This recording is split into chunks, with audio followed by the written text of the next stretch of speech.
যারা ইউজি কোর্সে এই বছর ফর্ম ফিল আপ করছেন, আজকের ভিডিওটা কিন্তু তাদের পক্ষে খুব ক্রুশিয়াল ভিডিও হতে চলেছে। আমরা কিন্তু বেশি কথা বলবো না, ডাইরেক্টলি কিন্তু মূল পয়েন্টে যাব। বিশেষ করে যারা ফর্ম ফিল আপ করতে গিয়ে কিংবা রেনুয়াল করতে গিয়ে ভিন্ন রকম সমস্যায় পড়ছেন, অর্থাৎ একবার পেমেন্ট করার পর আপনাদের পেমেন্ট স্ট্যাটাস শো করছে না, সেই জন্য কী করছেন, অনেকে ডবল পেমেন্ট করছেন। তার পাশাপাশি অনেকে পেমেন্ট করেছেন, পেমেন্ট করার পর দেখা যাচ্ছে প্লিজ ওয়েট 20 মিনিটস, আপনার দেখা যাচ্ছে যে 2 ঘন্টা 3 ঘন্টা ওয়েট করলে, এমনকি একদিন প্লাস 2 দিন ওয়েট করে গেলেন, কিন্তু সেই পেমেন্ট স্ট্যাটাস কিন্তু এখনও পর্যন্ত শো করছে না, ঠিক তেমনইভাবেই রয়েছে। তার পাশাপাশি অনেকে ধৈর্য হারিয়ে একবারের জায়গায় যখন আপনাদের পেমেন্ট সেটা শো করছে না, আপনারা কী করছেন, ডবল পেমেন্ট করে দিচ্ছেন। তাহলে এইরকম ডবল পেমেন্ট করার জন্য এক্সেসভাবে কিন্তু আপনার টাকাটা বেড়ে যাচ্ছে। তাহলে এই টাকাটা বেরিয়ে যাওয়ার পর আপনাদের মনের মধ্যে একটা ছোট্ট করে ডাউট তৈরি হচ্ছে যে আমি টাকাটা কি ফেরত পাবো। আজকের ভিডিওতে কিন্তু আমি সেই ডিটেলস পুরো তথ্য আপনাদের দেবো যে কীভাবে আপনার টাকাটা ফেরত পেতে পারেন। আমি কিন্তু ডাইরেক্টলি ইউনিভার্সিটি ওয়েবসাইট থেকে যাবতীয় তথ্য ইনকোয়ারি করে তুলেছি। আপনারা চাইলে এইরকম প্রসেস, যে প্রসেসটা ভিডিওতে বলবো, আপনারা 1 সেকেন্ড কোথাও স্কিপ করবেন না। আপনারা দেখবেন আমার যে প্রসেসগুলো যে আমি বলেছি সেগুলো কিন্তু আমরা রিসার্চ করে আপনাদের সামনে নিয়ে এসেছি। এটা কিন্তু আমার মন গড়া কথা নয়, আমি রিসার্চ করে অবশ্যই ওয়েবসাইটে গিয়ে সমস্ত ডিটেলস অ্যানালাইসিস করে আমি নিয়ে এসেছি। আপনারা কিন্তু ডেফিনেটলি 100% আপনারা কিন্তু হেল্প পাবেন। এইবারে আসুন, প্রথমে এই যে দেখাচ্ছে যে ধরুন আপনি পেমেন্ট করার পর পেমেন্ট প্রসেস আপনাদের মানে সাকসেসফুল হচ্ছে না, পেন্ডিং হয়ে আছে, কিংবা 20 মিনিটস ওয়েট করতে বলছে। তাহলে এর সলিউশনটা কি? এর সলিউশনটা হচ্ছে আপনাদের স্ক্রিনের উপর দেখুন, এরকম আমাদের একটা পরিষেবার মধ্যে একটা ক্যান্ডিডেট ছিল। সেই ক্যান্ডিডেট কিন্তু পেমেন্ট করেছিল, কিন্তু তার পেমেন্ট স্ট্যাটাস শো করেন। সে আমাকে ফোন করেছিল, আমি ফোন করার পর তাকে আমি একটাই সাজেশন করেছিলাম যে এখানে কিন্তু ডবল পেমেন্ট করার দরকার নেই। এই ক্যান্ডিডেটটা কিন্তু বলেছিল যে ডবল পেমেন্ট করবে, যেহেতু সময় নিয়ে হাতে বেশি নেই।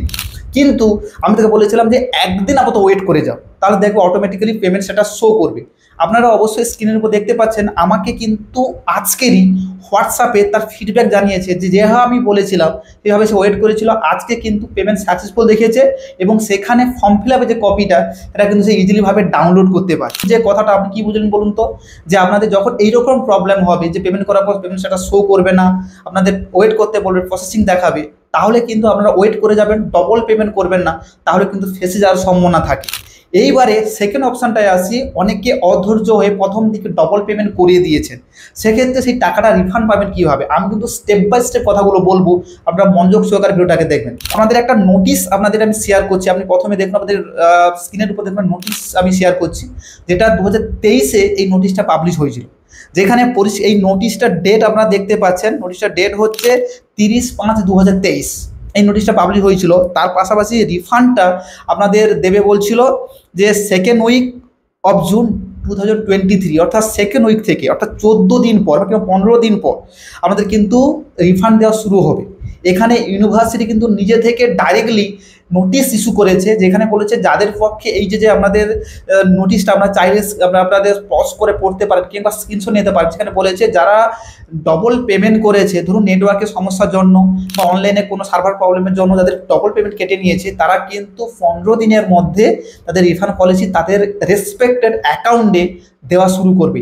এই জন্য আপনারা যারা প্যানিকের মধ্যে রয়েছেন যে আমরা টাকা ফেরত পাবেন কিনা, আমি বলে রাখি ইউনিভার্সিটির কাছে কিন্তু যাবতীয় ডিটেলস থাকে যে কিভাবে একটা ক্যান্ডিডেটের একই পোর্টাল থেকে একই ক্যান্ডিডেটের নামে কীভাবে ডবল পেমেন্ট আসছে। তাহলে আপনারা ধরে রাখুন যে আপনাদের পেমেন্ট যে ডবল বার কেটে নিয়েছে, মানে পেশেন্স হারালে চলবে না, আপনাকে কিন্তু ওয়েট করতে হবে। ওয়েট করার পর কিন্তু আপনি নিজেই বুঝতে পারবেন যে ইউনিভার্সিটি থেকে আপনাকে ডবল বা আপনাকে রিফান্ড করেছে কিনা।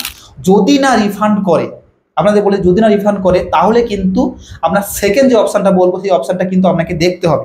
সেকেন্ড যে অপশানটা হচ্ছে, ধরুন আপনি ডবল পেমেন্ট করলেন, ডবল পেমেন্ট করার পর আপনি দেখবেন যে আপনি কিসে পেমেন্ট করেছেন, আপনার নিশ্চয়ই ডেবিট কার্ড, ক্রেডিট কার্ড, আপনাদের নেট ব্যাঙ্কিং করেছেন।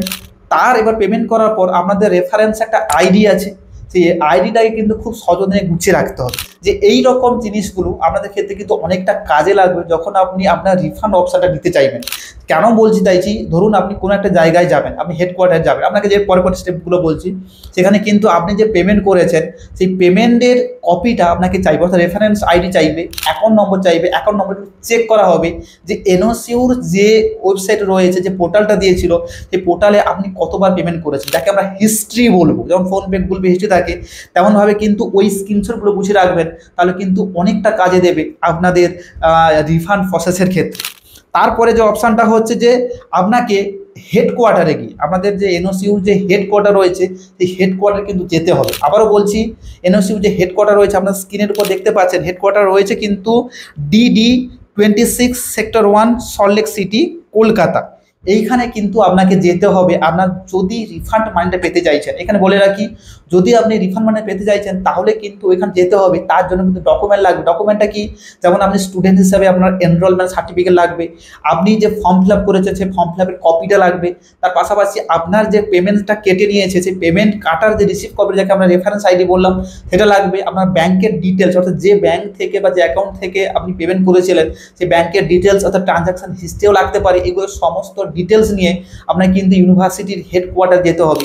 সেখানে কিন্তু পুরোপুরিভাবে দেখুন, নর্মালি আমরা স্টাডি সেন্টার যখন যাবেন, অনেকেই আছেন আমার ভিডিওতে কমেন্ট করেন যে আমি যেগুলো বলি সেগুলো কিন্তু কাজে হয় না। সেগুলো আমি বলে রাখি তারা স্টাডি সেন্টারে গিয়ে যোগাযোগ করেছে। এখানে বলে রাখি স্টাডি সেন্টার আপনাদের কোনোভাবে রেসপন্সিবিলিটি দেখাবে না। এখানে বলে রাখি স্টাডি সেন্টারের কাজ হচ্ছে আপনাকে স্টাডি মেটেরিয়ালস দেওয়া, এবং তার পাশাপাশি আপনি যখন একটা ক্যাজুয়ালভাবে বলুন যে যখন আপনি কোনো ইনফরমেশান জানতে চান, ধরুন পরীক্ষা কবে হবে, অ্যাসাইনমেন্ট কবে, ওরা কি প্রকৃতভাবে আপনাদের কোনো ডিটেলস শো করে? এবার ডিটেলস জানা এটা আপনাকে দেখতে হবে প্রপারলিভাবে। ডিটেলস যদি জানতে হয় আপনাকে ইউনিভার্সিটি ওয়েবসাইট চেক করতে হবে, যে কোনো ইনস্টিটিউশনের আন্ডারে থাকতে হবে। তার পাশাপাশি হেডকোয়ার্টারে কিন্তু যদি কোনো ইনফরমেশন থাকে ডাইরেক্টলি আমি সাজেস্ট করবো আপনার হেডকোয়ার্টারে গিয়ে আপনার যাবতীয় তথ্যগুলো বলুন। এই জন্য বলতে চাইছি, আপনাকে একবারও বলিনি যে আপনার স্টাডি সেন্টারে গেছেন। অনেকেই আছেন যে গত বছর পেমেন্ট করে রিফান্ড পায়নি, কিন্তু তারা ভুল প্রসেস। আপনারা একটু ক্যালকুলেশন করে দেখুন যে আমি যে প্রসেসগুলো বলছি এই প্রসেসগুলো আপনাকে সত্যি করেছিলেন। যদি করে থাকেন তাহলে কিন্তু ডেফিনেটলি আপনি রেজাল্ট পেতেন। না হলে আপনি স্টাডি সেন্টারের ভরসায় থেকে আপনি তাহলে কোনোভাবেই কিন্তু কাজ করতে পারবেন না। এই জন্য বলতে চাইছি হেডকোয়ার্টারে প্রথম যে অপশানে বললাম আপনি ওয়েট করে যাবেন। ইউনিভার্সিটি কিন্তু নিজে থেকেই 2023-এ নোটিশ ইস্যু করেছিল, ঠিক 24-এও কিন্তু একইভাবে নোটিশ ইস্যু করতে পারে। এবার সেই হিসেবে বলতে চাই, যদি ইস্যু না করে তাহলে কিন্তু ইউনিভার্সিটির কাছে যাবতীয় ইনফরমেশন থাকে, তার কিন্তু রিফান্ড দেওয়ার পসিবিলিটি থাকে। তার পাশাপাশি এই যে আপনি হেডকোয়ার্টারে যাবেন কি কি জিনিস নিয়ে যাবেন, আপনাকে প্রথমে বলেছি প্রথমে আপনাকে রিটিন একটা অ্যাপ্লিকেশন লিখতে হবে। আবার বলছি রিটিন একটা অ্যাপ্লিকেশন লিখতে হবে, অর্থাৎ যে কী বিষয়ে আপনি হেডকোয়ার্টারে যাচ্ছেন বা আপনার মূল টপিকটা কি সেই একটা রিটিন অ্যাপ্লিকেশন লিখতে হবে। 2 নম্বর হচ্ছে সাপোর্টিং ডকুমেন্ট লাগবে। আপনাকে স্ক্রিনের উপর দেখুন সব কিছু আমি অ্যাটাচ করেছি, এবং মন করে কথা নয়, আমি কিন্তু পুরোপুরিভাবে সাইড থেকে তুলেছি। সাপোর্টিং ডকুমেন্ট আমি যে ডকুমেন্টগুলো লাগলো আমি বলছি, আপনাদের এনরোলমেন্ট নম্বর, আপনাদের ফর্ম ফিল আপের কপি, তারপর ট্রানজাকশন হিস্ট্রি, তারপর রেফারেন্স আইডি, পেমেন্ট কেটেছে সেটা স্ক্রিনশট করে রেখেছেন, সমস্ত ডিটেলস নিয়ে যাবেন। এবং তার পাশাপাশি কিন্তু এইটা আপনাকে মাথায় রাখতে হবে, এই যে তথ্যগুলো নিয়ে যাবেন এই তথ্যগুলো কিন্তু যেদিন আপনার পেমেন্ট কেটেছে তার 1 মাসের মধ্যে, আই রিপিট, যেদিন আপনার পেমেন্ট কেটেছে তার 1 মাসের মধ্যে আপনার এই পেমেন্ট রিফান্ডের জন্য আপনাকে কিন্তু অ্যাপ্লিকেশন করতে হবে। যদি 1 মাস অতিক্রান্ত হয়ে যায় বা ওভার হয়ে যায় তাহলে কিন্তু কোনোভাবেই আপনি রিফান্ড অ্যাপ্লিকেশন করতে পারবেন না। এটা কিন্তু রিফান্ড কিন্তু পুরোপুরিভাবে রিকোয়েস্টটা বা অ্যাপ্লিকেশন কিন্তু পুরোপুরি রিজেক্টেড করে দেওয়া হবে, যেটা কিন্তু অরিজিনালি আপনার স্ক্রিনের উপর দেখতে পাচ্ছেন পুরো ডিটেলসে বলে দিয়েছে যে 1 মাসের মধ্যে কিন্তু আপনাকে করতে হবে। তারপরে রুলস নম্বর 3 হচ্ছে সেটা হচ্ছে যে টেকনিক্যাল হেল্পলাইন কিছু আছে, সেখানে গিয়ে কথা বলতে পারে। আপনার স্ক্রিনের উপর দেখুন আমি কিন্তু টেকনিক্যাল হেল্পলাইনের নম্বর আমি দিয়ে দিয়েছি, যেখানে 983016 তারপর 75503340068755 এই নম্বরে আপনি ফোন করে আপনার প্রবলেমগুলো কিন্তু বলতে পারেন। আশা করছি রেসপন্স করবে না, কিন্তু তবু ট্রাই করতে অসুবিধা কি, যেহেতু আপনার টাকা গেছে 1 টাকাও কিন্তু পুরোপুরিভাবে মানে ভ্যালু করে আপনাদের জীবন, প্রত্যেকের জীবনে, যেহেতু টাকাটা কিন্তু খুব কষ্ট করে ইনকাম করতে হয়।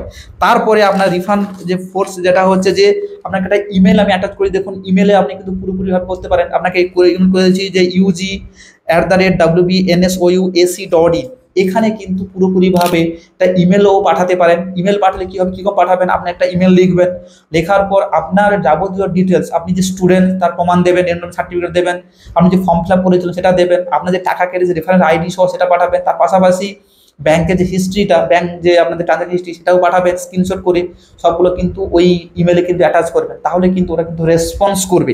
তারপরে যে অপশানটা হচ্ছে যে একটা মোবাইল নম্বর দিচ্ছি, ওই আমাদের হেডকোয়ার্টারের একটা অফিসিয়াল নম্বর দিচ্ছি 0334066225, এই নম্বরে কিন্তু কন্ট্যাক্ট করে আপনাদের প্রবলেমগুলোও কিন্তু বলতে পারেন। আশা করছি এই যে প্রসেসগুলো বলছি প্রসেসের মধ্যে একটা প্রসেস কিন্তু আপনার কিছুটা ফুলফিল হবে।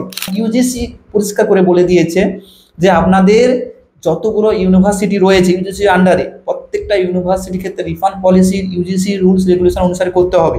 ঠিক তেমনইভাবে নেতাজি ওপেন ইউনিভার্সিটি আপনার স্ক্রিনের উপর দেখতে পাচ্ছেন, তার ব্যতিক্রম নয়। ইউজিসি গাইডলাইন অনুসারে কিন্তু প্রত্যেকটা ইউনিভার্সিটিকে যদি এক্সেস ব্যালেন্স কাটে তাহলে কিন্তু ইউনিভার্সিটির অবশ্যই একটা রেসপন্সিবিলিটি পড়েছে টাকাগুলো রিফান্ড করে দেওয়া। যদি না হয় তাহলে কিন্তু আরটিআই আপনি করতে পারেন যে কেন আমরা রিফান্ড হচ্ছে না। আরটিআই হচ্ছে 2005 রাইট টু ইনফরমেশন অ্যাক্ট, যে আমি ইনফরমেশন চাইছি যে আমার টাকা কেটে নিয়েছে, সেটাও করতে পারেন। রাইট টু ইনফরমেশন কীভাবে করবেন তার ভিডিও করে দিয়েছি, আপনি কিন্তু ইজিলিভাবে চেক আউট করে নিতে পারেন প্লে লিস্টে গিয়ে। এই যে প্রসেসগুলো আপনাকে বললাম, এই প্রসেসগুলো কিন্তু পুরোপুরিভাবে ভ্যালিড প্রসেস আপনার টাকাটা রিফান্ড পাওয়ার ক্ষেত্রে। আশা করছি এই রকম প্রসেস যদি আপনারা এগিয়ে যান তাহলে কিন্তু পুরোপুরিভাবে আপনাদের এই যে টাকাটা কেটে নিয়েছে টাকা কিন্তু রিফান্ড পাওয়ার সম্ভাবনাটা কিন্তু মানে 99% হয়ে যায়। 1% রাখলাম কারণ অনেক সময় অনেক যে প্রসেসগুলো আছে সেই প্রসেস হতে দেরি হয়, কিন্তু আপনাদের একটি সাজেস্ট করবো, টাকা যার ডবল কেটেছে তারা কোনো হতাশ হবেন না। যে প্রসেসগুলো বললাম স্টেপ বাই স্টেপ বললাম, এগুলো ফলো করুন। যদি কোনো ডাউট থাকে আপনি কমেন্টে জানান। আশা করব আমাদের টিম আপনাকে এই কমেন্টগুলো রেসপন্স করার জন্য বা আপনার ফিডব্যাক দেওয়ার জন্য। দেখা হচ্ছে পরের ভিডিও। এই ভিডিওটা খুব উপকারী, মানে খুব হেল্পফুল একটা ভিডিও। আপনার যদি ভালো লাগে লাইক করবেন এবং সেই সমস্ত গ্রুপের মধ্যে শেয়ার করুন যে সমস্ত গ্রুপে ম্যাক্সিমাম স্টুডেন্ট এরকম প্রবলেমগুলো ফেস করছে। এবং যদি চ্যানেল প্রথম হয়ে থাকেন অবশ্যই চ্যানেলটা সাবস্ক্রাইব করবেন, কারণ আপনাদের সাপোর্ট কিন্তু আমাদের প্রচুর পরিমাণে দরকার রয়েছে। ভালো থাকবেন সবাই।